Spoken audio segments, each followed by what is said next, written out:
you said you're splitting up. So somebody's going to have to go straight. A party's going to have to go straight. The other party's going to have to turn to the right. Can we go straight?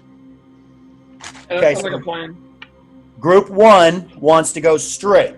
Group 2 is going to turn to the right then? Yep. Okay. 1 and 2. All right. So let's start with group number 1. All right. Group number 1. That is Longholes, Bahrain, and Rothgar. As you proceed forward, you continue to walk. The torches are lighting up. Suddenly, the torch that should be right immediately in front of you, you're expecting a torch to light up. You're expecting something to happen, but nothing does. I need somebody to roll a... who's out front? Do the Dragonborn since he's the bigger one. Dragonborn's out front as like the tank? Okay. Yeah. I need you to roll a dexterity check. You need to roll higher than you need to roll a 12 or higher. I want to be in the I got backpack. 12. You got a 12. Okay. You were about to step immediately forward. You notice as you go to step down, your foot just barely catches the edge on the floor. You almost fell forward into black darkness. The torch didn't light up. You were expecting. You kind of hesitated for a second, thank goodness. Because as you go to put your weight down on your right foot, your toes do not touch solid earth, but your heel catches. So you stop. Whoa, stop. There's right in front of us, there's nothing. So you can still see from the torch behind you, there's dim light on the walls, but immediately down at your feet is just blackness. Can we take a torch off the wall and throw it? Sure. Okay. So who's grabbing the torch? You're going to throw it, at the wall? You're going to throw it into the pit? I'm way too short. I can't even reach it. So. Okay.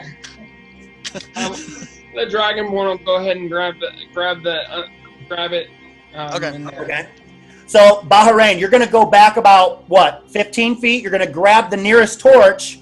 You're going to throw it, which means that wherever this torch goes, suddenly your nearest source of light is going to be gone when you throw it where? The wall or down into the pit?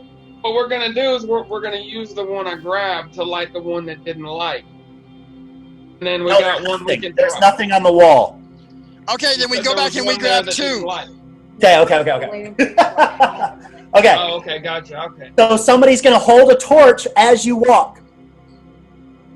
Yeah. And then the other torch, you're throwing. Yes. Okay. So you throw it straight forward? Go ahead. Okay. It hits a solid wall, and then it falls straight down. And from the torchlight in your hand, you can see that to your left, the tunnel stops. To your left is a wall, to your right is a wall. Straight in front of you is a wall. But immediately in front of you is a giant, like, the width of the tunnel, there is no foothold. The width of the tunnel, and for about 20 feet is just a pit. And as the fire falls and falls and falls and falls, finally you see just faintly at the bottom of the pit, the torch hits. And it seems like there's shadows, very sharp, shadowy silhouettes from the torchlight. And it doesn't take very long, the torchlight goes out. And the floor is back to darkness again. Sure, we need to turn around because that's probably bad stuff, and we're just not going to deal with that. Wait, hold on. Can we? It's on the other side of the hole. There's another hallway that goes forward. Is that right? You feel like there's. Well, let's see. Let's roll a perception check or an insight. 21. Wow. Okay. So. You sense like there's a reason for this. Why is there just an empty pit at the end of a hallway? What would be the point of this in a maze? It seems like there must be something here. It's not just a trap. There's got to be something else going on. So, looking straight forward, you threw the torch at the wall at the far end, and it hit solid wall and fell. And it appears to the left and to the right, it appears as if just solid wall, and then straight in front of you is darkness, and you already know that there's possibly something pointy and sharp way down in the pit. Somebody want to roll what about a wisdom check, maybe? Okay. I'll do wisdom. Okay. I rolled a 6. You don't have a lot of experience in dungeon diving. You really only know how to like hide in ruins. Okay, Rothgar wants to roll. What did you get?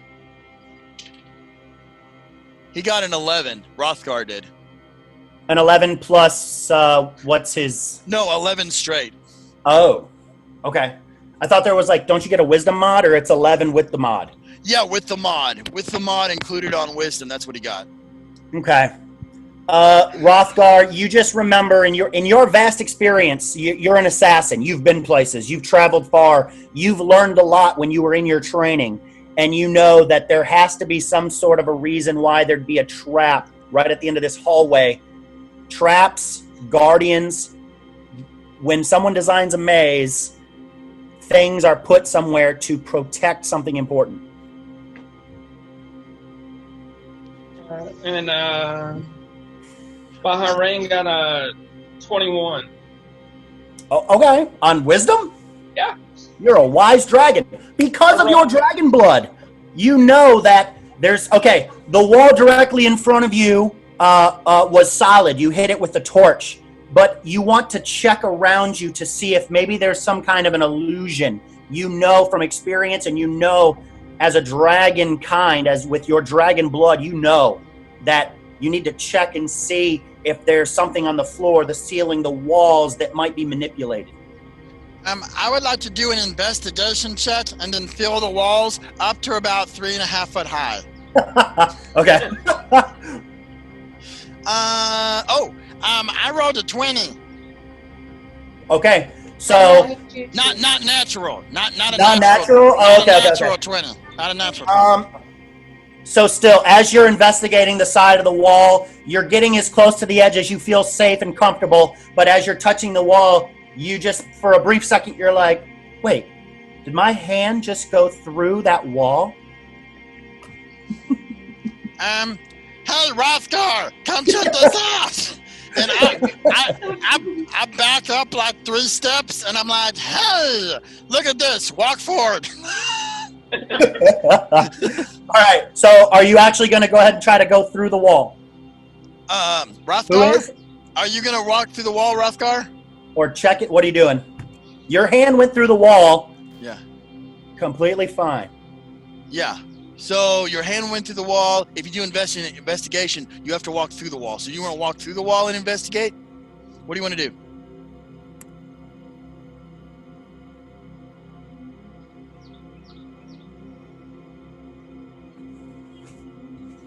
Okay, he's gonna try to roll stealth, he said, and try to like stealthily kind of like look in and then like kind of like pop in. You know what I'm saying? Like one of these. Sure. Is he going by himself? He's got, what did you do? He got a 20 plus 13.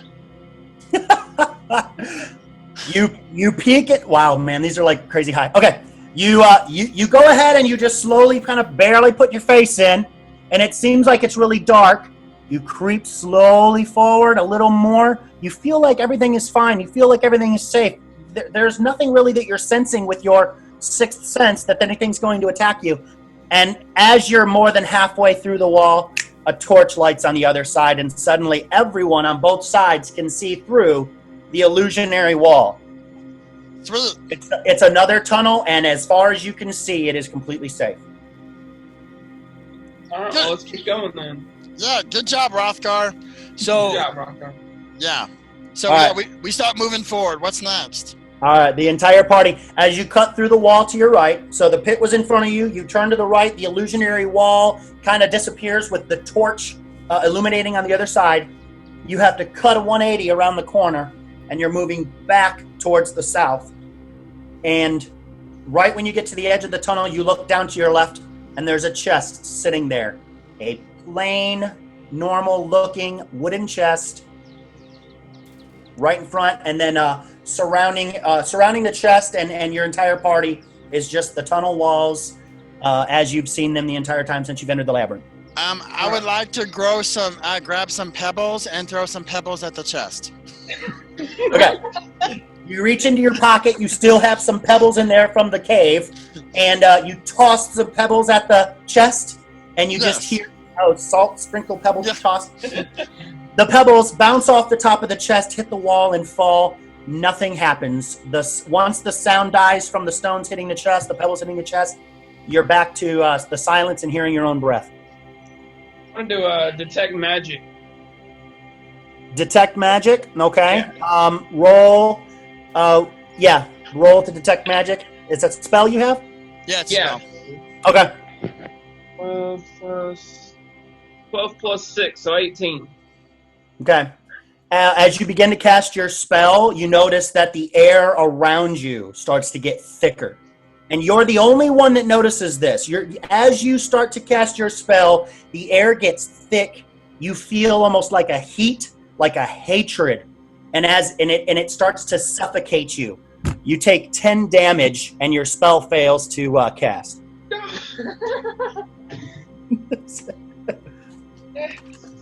All right, actually, I forgot to do this. I need the hit points and the AC, don't I? Yeah. Do you want me to read them off to you? Yeah, go ahead real quick. Okay, so Baja Rain is HP 124. Okay. AC 18. 18, okay. Korbal is HP 157. 157. AC 17. 17, okay. We've got Rothgar, HP 141. 141. AC 18. 18. Katova, HP 263. 263. Wow. AC is 15. 50, that's a strong druid. And long holes? I already got long holes. That's 206. 17. And 17, and then that should be it. That's it. Okay. So, you were at 124. You took 10 hit points, suffocating kind of a damage. You felt your throat tighten when you were casting the spell. Your spell fizzles out and fails, and immediately the air gets lighter, and you can breathe again. And what the heck just happened? Okay, I would like to take out my cannon and shoot it at the treasure chest. Okay. You're going to shoot the okay. Yeah. That's good to me because it doesn't like magic. Yeah, so I back up a little bit and I pack it full of gunpowder and I'm like, I got this, boys! Okay. So I'm going to roll here. Let's see here. I rolled an 18 to hit. Okay, 18 to hit. Yeah, that hits. Okay, and then I'm going to go ahead and roll for damage. Hold on. Sure. 12, 16, 19 points of damage. Oh, no, plus 5. Great. 19 plus 5. Sorry, 19 plus 5. Plus 5. Okay. The chest had 1 hit point. It wasn't locked. It disintegrates. I'm like, boom! I was expecting a mimic, honestly. I was too. I thought it was a mimic. Wood splinters everywhere. Some of the pieces are on fire. And you notice a single object hit the back wall, ricochet off the side wall. It smacks you in the face, long holes, and it falls at your feet. The edges are singed, and one corner seems to be on fire. We need to put out that fire. Okay, yeah. Yes, I would like to do an athletics check to see if I can blow out the fire. The fire's out. You're good. You stopped it. Hey, I rolled a 20 on athletics to check. Okay, I was going to say, don't roll 1 or else this is going to... Okay.